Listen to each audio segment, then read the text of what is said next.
Ang susunod na pagpapasalamat, makikita ko po siya sa susunod na linggo. Mahal nating lahat at inaantay natin lahat ang kanyang paglabas at pag-uwi sa Pilipinas.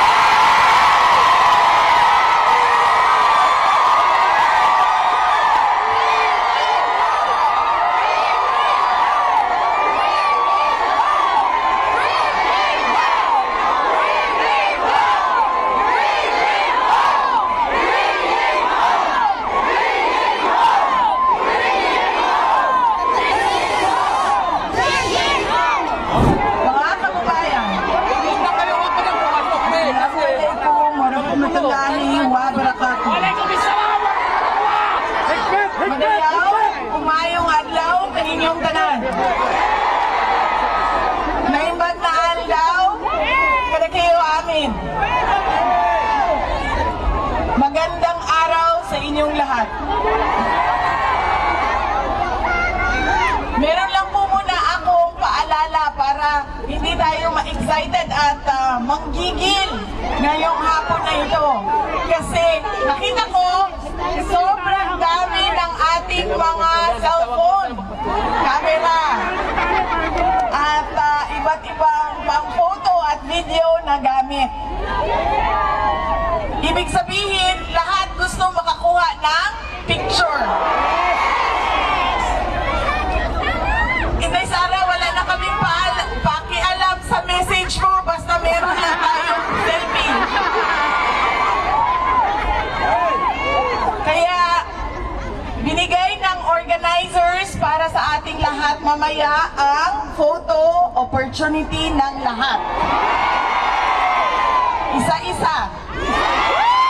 Kaya, hindi kailangan manggigil dahil habang merong nakapila para sa picture, ay gagawin natin mamaya.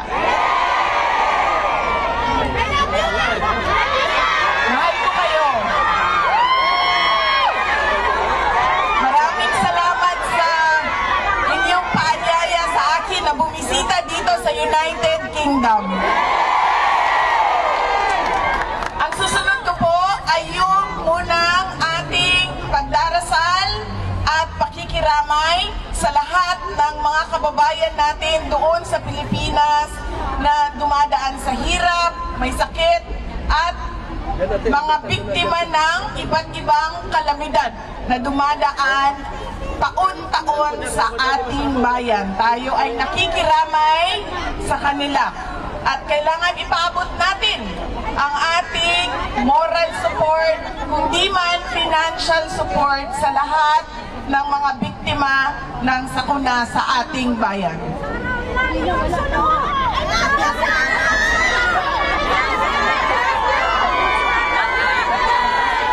Maraming salamat, ma'am. Mahal ko din kayo.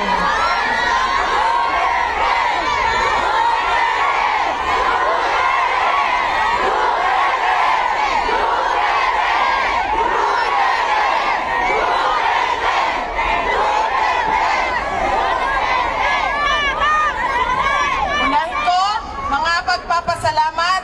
Una, ang pagpapasalamat natin sa Diyos. Kaya para sa araw na ito, na ibinigay niya sa atin para magtipon-tipon. Malayo man tayo sa ating bayan. Ang iba sa atin hindi na nakauwi ng Pilipinas.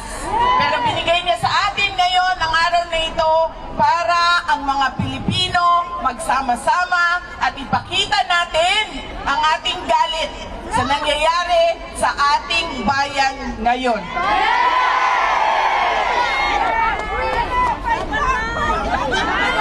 At susunod na pagpapasalamat ay syempre ang pagpapasalamat natin sa organizers natin at sa mga volunteers natin. Dahil kung hindi dahil sa kanilang preparation, sa kanilang organization, sa kanilang sistema, ay hindi natin magagawa ang ating programa ngayong hapon na ito. Kaya maraming salamat po sa itaas ang kamay mga volunteers, mga organizers. Maraming salamat sa inyo.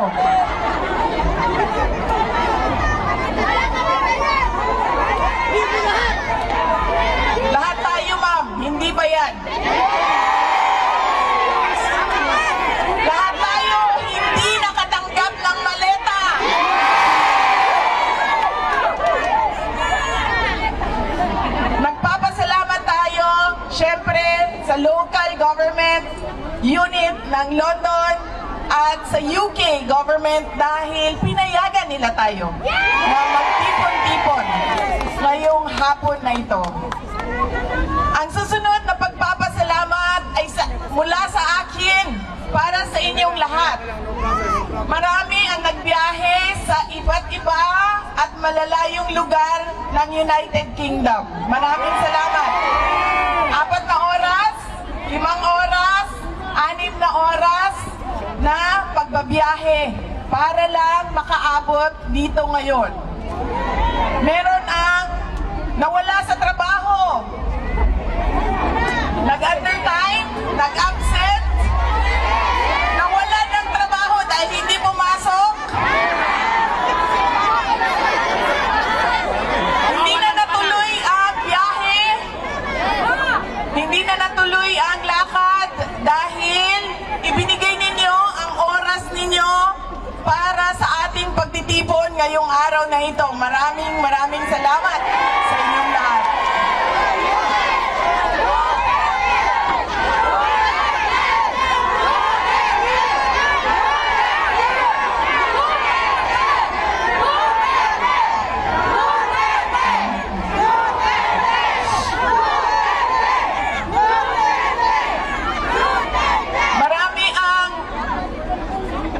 Na-hurt, nasasaktan kapag sinabi na bayad sila o bayaran sila o binayaran sila para pumunta dito.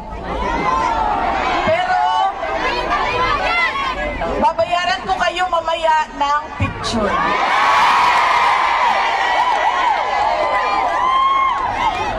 Yung picture na yan, walang priceless yan. Priceless.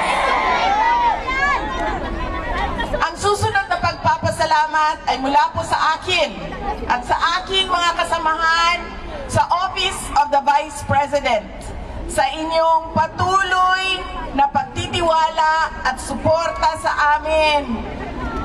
Kahit na hirap yung opisina namin at maraming batikos at paninira sa OVP. Mula sa aming lahat, maraming salamat sa inyo mga kababayan namin.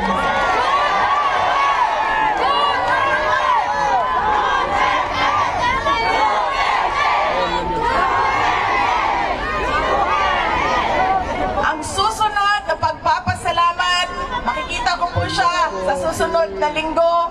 Mahal nating lahat at inaantay natin lahat ang kanyang paglabas at pag-uwi sa Pilipinas.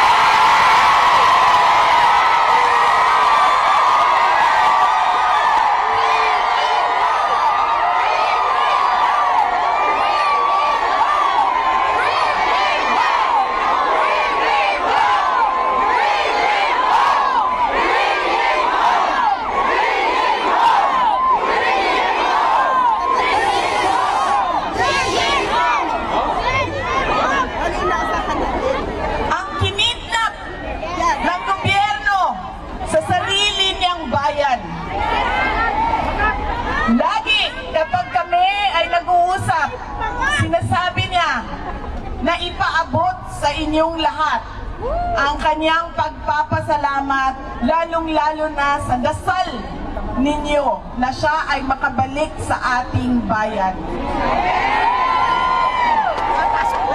At ang kanyang pagpapasalamat sa patuloy ninyo na suporta sa kanya kahit hindi na siya Pangulo ng ating bayan. Dahil siya ang parating Pangulo ng ating mga puso.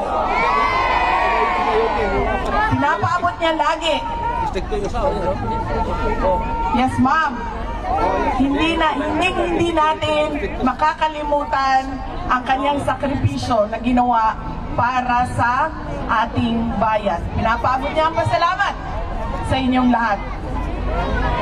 Ang susunod na pagpapasalamat gikan sa amuang pamilya, ang pamilya Duterte. Dako kaayo mi og utang nga kabubuton kaninyong tanan mga kaigsuonan namo sa higayon na ginahatag ninyo kanamo nga makaserbisyo sa ato ang nasod. Walay sa payan. Napakalaki ng utang na loob namin sa inyo mga kababayan sa pagkakataon na ibinibigay ninyo sa amin na makapaglingkod sa ating bayan. Alam ninyo, ang lakas ng pamilya namin hindi galing sa posisyon namin sa syudad ng Davao. Dahil sobrang dami sa ating mga Pilipino ang merong iba't ibang posisyon. Barangay Kapitan, Purok Chairman, Konsihal, mga buhaya, Mayor, Governor. Sobrang dami ng merong posisyon. Hindi galing sa apelido. Dahil lahat naman tayo may pangalan, may apelido. Ang totoong lakas namin ay galing sa inyo. Nakikita ninyo ito? Ang pagtitipon natin ngayong hapon na ito, ito ang lakas ng aming pamilya. Kaya nagpapasalamat kami sa inyong lahat dahil hindi ninyo kami iniiwan. Noong hindi pa Pangulo si President Duterte, nandiyan na yung suporta ninyo. Nung naging Pangulo siya, buong-buo ang suporta ng taong bayan. At ngayon, na walang-wala yung pamilya namin, ay nandyan pa rin kayo, mga kababayan namin. Maraming salamat sa inyong lahat. Maraming salamat kaninyong tanan. There you have it, ladies and gentlemen. The 15th Vice President of the Republic of the Philippines.